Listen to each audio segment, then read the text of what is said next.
All right, so when the Russians and the Ukrainians broke out in war and they started fighting each other, and Russia began trying to take over Ukrainian territory, there were all these people talking about World War III, right? This is going to be World War III. We could go into World War III. Is America going to have troops on the ground? Is America going to go to war with Russia? Is there going to be a war between the U.S. and Russia? Are we going to go to war? Are we going to go to war? Are we going to go to war? War. Are we going to go to war? China. We're going to go to war. China.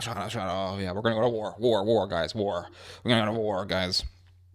Are we going to have another war? Is America going to intervene? Is America going to intervene? Is America going to intervene?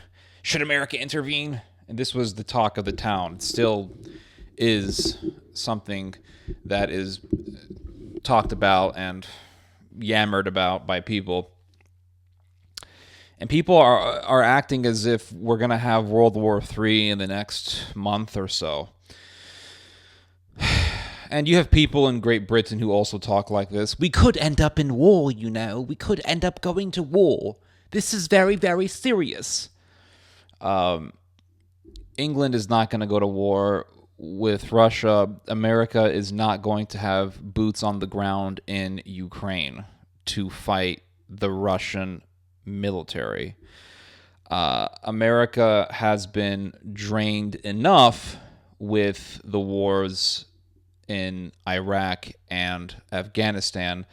What makes you think that America is now going to be willing to send troops, to deploy troops into Ukraine to go defend the Ukrainians? The way I look at this conflict is not like how a lot of people look at it. A lot of people look at it and think, are we going to go to war? Right? That's how a lot of people think. Are we going to go to war? Is there a war going to happen, guys? War is going to happen. Tomorrow, war is going to happen, guys. It's like after Kennedy got shot, people thought, are we going to go to war? Does this mean war? Are we going to go to war? Okay. I look at this conflict as simply a step. It's a step towards a greater war. That's how I look at it.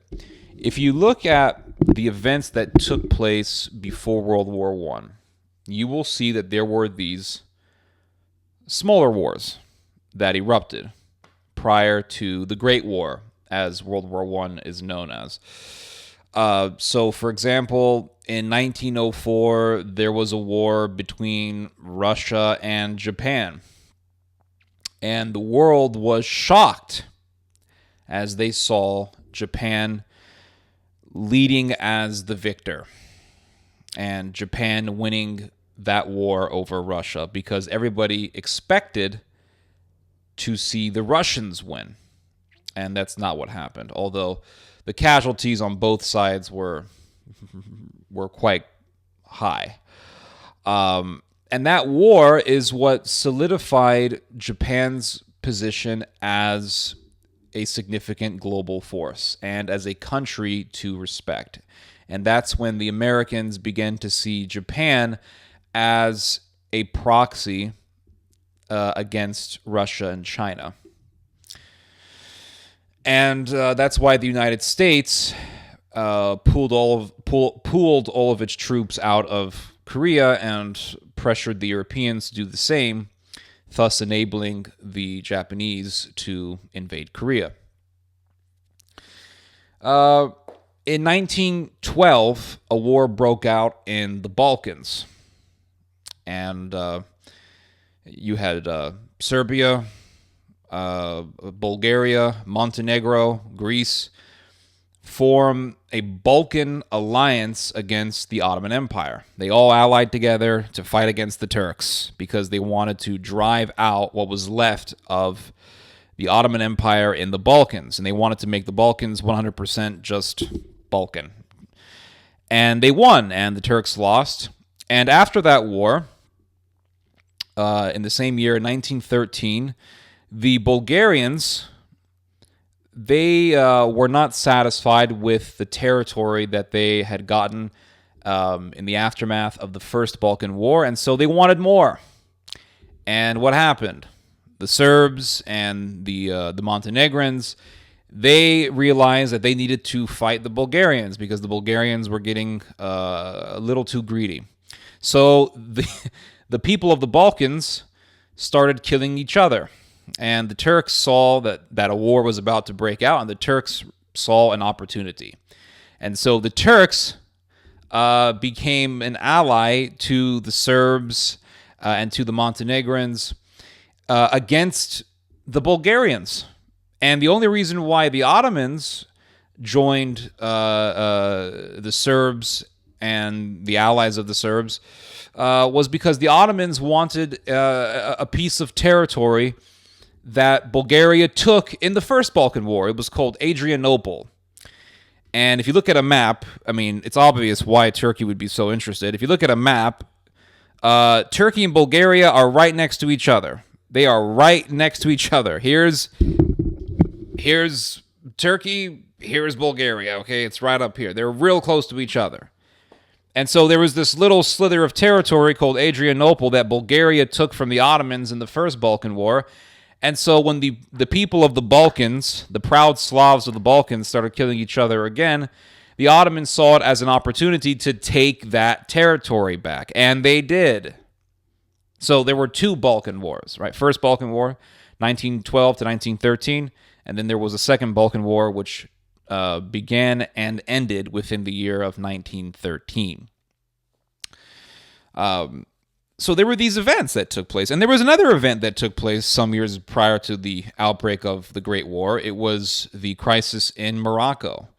The French government had control over the politics in Morocco. And in 1911, there was a riot that broke out.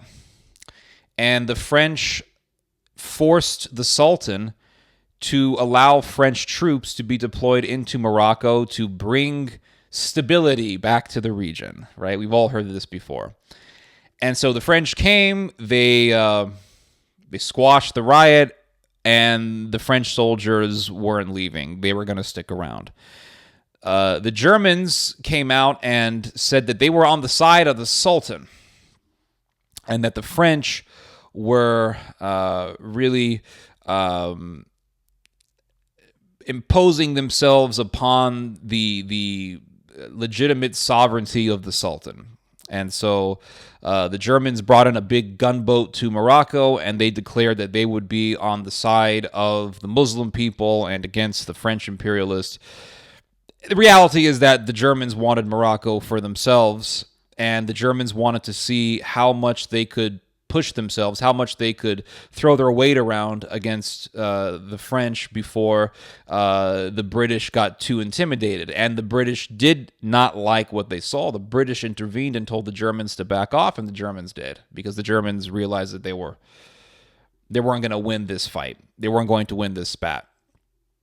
So there were all these little events. Well, they're not little. I mean, a lot of people died. But there were these events that took place, these conflicts and these little territorial spats that took place. And so that's what we have been seeing over the decades, right? Within recent decades. That's what we've been seeing. In the 1990s, we had another Balkan War. I guess you could call it the Third Balkan War. The Serbs controlled the Balkans in their big bloc called Yugoslavia, and the other Balkan people didn't like that anymore. They didn't want to be under Belgrade. They wanted to be independent. Croats declared their independence. I think the first Balkan country that declared independence from Yugoslavia was Slovenia, and then the other ones followed through. There was a war that broke out in the decade of the 1990s. Much bloodshed was done. NATO got involved. They armed and trained the KLA. NATO eventually bombed the Serbs. And so there was that war. America, and that lasted from the early 90s all the way into the late 1990s with the Kosovo conflict. So that was the Third Balkan War. Of course, we all know about 9/11, and then that was used to accelerate or to commence America's invasion into Iraq in the early 2000s. Eventually, you have a civil war breaking out, or really a revolution breaking out in Egypt in 2011. 2012, the Syrian revolution commences. And then you have the rise of ISIS in 2014, and that goes on way into 2016, 2017. And all of these things were just signs. That's how I see all these events. They're tragedies, but they're also signs of something greater to come, something much more destructive, something much more global. 2020, you have, well, before that, 2017, you have numerous nationalist parties making major political electoral victories. I think it was in 2019, there was a ultra-nationalist Dutch party that won a whole bunch of seats, and I think they won the most seats in the Dutch regional elections in 2019. They're called the Forum for Democracy Party. That was a pretty big deal to see a party that would have been considered fringe 10 years ago make such a substantial electoral victory in the Netherlands, of all places. In Sweden, the third largest party is called the Sweden Democrats, and they were literally founded by the SS, not the SS, but by members of the SS, former members of the SS, founded by Nazis. You would think that wouldn't happen, but it's happened. And then, of course, you have the 2008 financial crash. You have the Catalonia crisis of 2017, in which the Catalonians voted to secede from Spain. That was a huge deal because it really, further shed a light upon the divisions within Europe. Of course, we have a big event, Brexit. Great Britain leaves the European Union, votes to leave the European Union in 2016. That was solidified, and that got Britain out of the European Union. Great Britain was the biggest financial contributor to the EU's defense. Now it's no longer there, so who's going to be in charge of Europe's defense? It's been left to the Germans and the French, but ultimately the Germans are the dominant dog in this picture because the French don't really do much of anything without the Germans' approval. Then we have the election of Donald Trump. Trump, of course, is an isolationist. He's an American nationalist. He also supports other nationalists in different countries. I know he vocally supported Brexit. He also said that there was no point to have NATO. He wanted NATO to be gone. Trump was obviously a vocal opponent to the global world order, and with Donald Trump, we have really a manifestation of American isolationism. America more and more reclusing itself from the problems of the world. That was, of course, also manifested in America's withdrawal from Iraq. America enabling Turkey to enter northern Syria, which was a huge deal, thus indicating Turkey's expansionism. And then we also have the Karabakh, the Nagorno-Karabakh War of 2020, and then you have the aftermath of that conflict, in which Azerbaijan wins Nagorno-Karabakh. Turkish troops are in Nagorno-Karabakh. Russian soldiers are in Nagorno-Karabakh by the thousands. And then you have talk about a corridor between mainland Azerbaijan and Nakhchivan, thus allowing Turkey to have a clean access way from Turkey into Azerbaijan, through Armenia, as if Armenia's sovereignty doesn't matter, from Turkey to Nakhchivan, through Armenia, and into Azerbaijan, into the Caspian Sea, thus giving Turkey direct access into the Caspian Sea. And then we have the breakout of war that we are seeing right now in the Ukraine. Russia wants to control the Ukrainian coast on the Black Sea. Turkey has closed the straits, thus not allowing the Russian Navy to go through the straits into the Mediterranean, thus blocking Russia's access into the Mediterranean. all of these events signal and they presage worse things to come. And they also presage future conflict. Turkey not allowing Russia through the Straits. That if that continues on, that would be a cause for conflict because then Russia has no access into the Mediterranean. So that's how I see all of these events. I don't sit here and go, "Oh my God, we're gonna go to war tomorrow. We're gonna have war, World War III, guys. World War III, World War III." I think that's just, it's kind of, it's a knee jerk reaction. Just because a war happens doesn't mean America's going to go to war. America has no interest in putting boots on the ground in Ukraine. America does not want its soldiers facing Russian soldiers. It would just be a complete disaster. If fighting the Taliban and fighting Al Qaeda and all these Islamic insurgents were difficult enough and were draining enough, just imagine fighting Russian troops. So I see all these things as steps. These are incremental steps towards something more global. With the conflict between Russia and Ukraine, you're exasperating tensions between Europe and Russia. And I think eventually the Germans and the Russians are going to become enemies. I think that's eventually going to happen. Not now.